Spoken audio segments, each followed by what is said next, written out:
Hello everyone, my name is David Michael Siska, a minister in training at the Journey Within and a spiritualist medium. Today I'm going to give you my reaction to the video entitled Real Life Bone Chilling Visioning Footage by Hospice Nurse. Very powerful. It's a short little video, but let's check it out.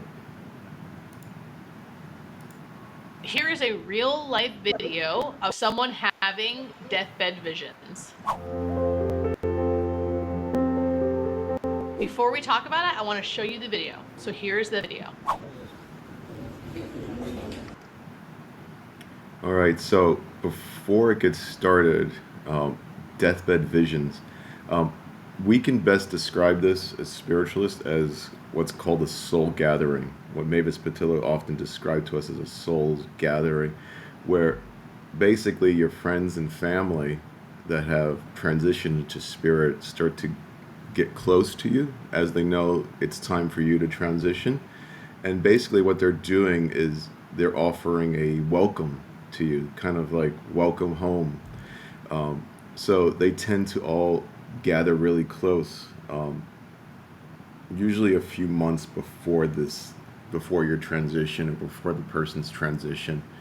For example, when my father was passing, all his family would start to step forward in all the readings that we were doing, all the practice circles that we were doing. It would consistently always be his family, his mother, his father, his siblings that were stepping forward because they were near. They were pretty much waiting to welcome him. And so I suspect that's what's going on here. Let's see. Mama. Mama. 你看到你妈妈是不是？是。你看错了啦，不是你妈妈啦，是你妈妈吗？你确定是你妈妈吗？妈妈。妈妈。 Powerful. This is very powerful. He's clearly seeing his mother welcoming him into spirit. Mama.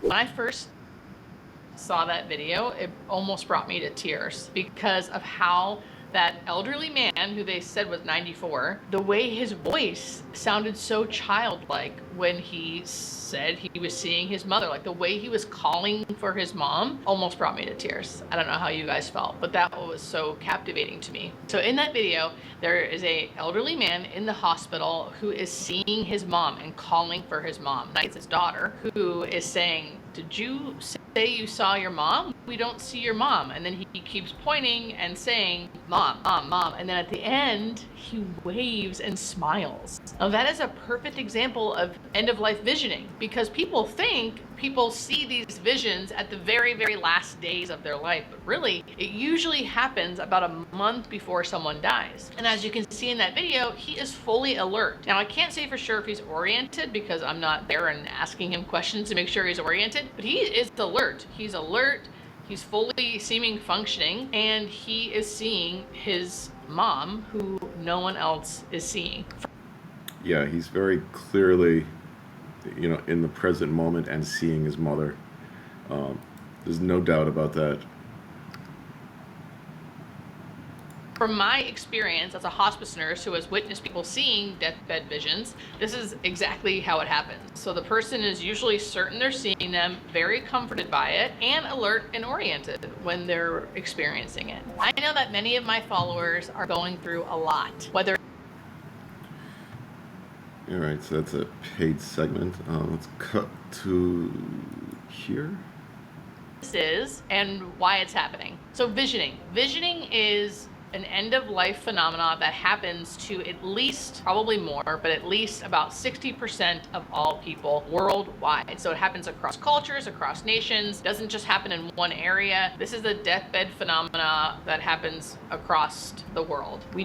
I would actually say it's probably higher than 60%. It's just the people that are seeing it may not always, admit they're seeing, their mother, for example. Okay, um, it's very clearly a souls gathering, welcoming him into spirit. We don't know why it happens.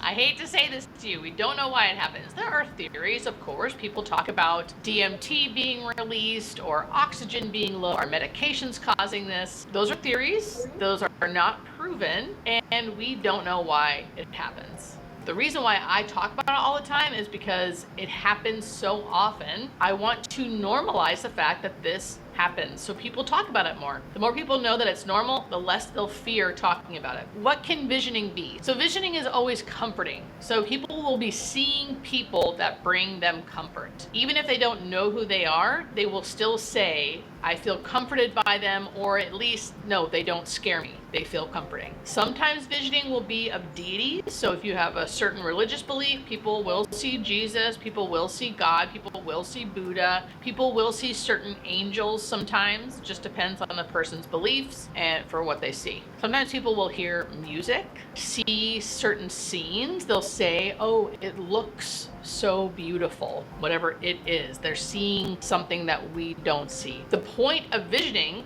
that we notice is that it brings comfort to people. And I will say, And that's really the purpose, from the spiritualist point of view, is to bring that comfort, to bring that ease, to let the person know that everything's going to be okay, that you're going to be with your friends and family again, that there's nothing to fear, there's nothing bad that's about to happen.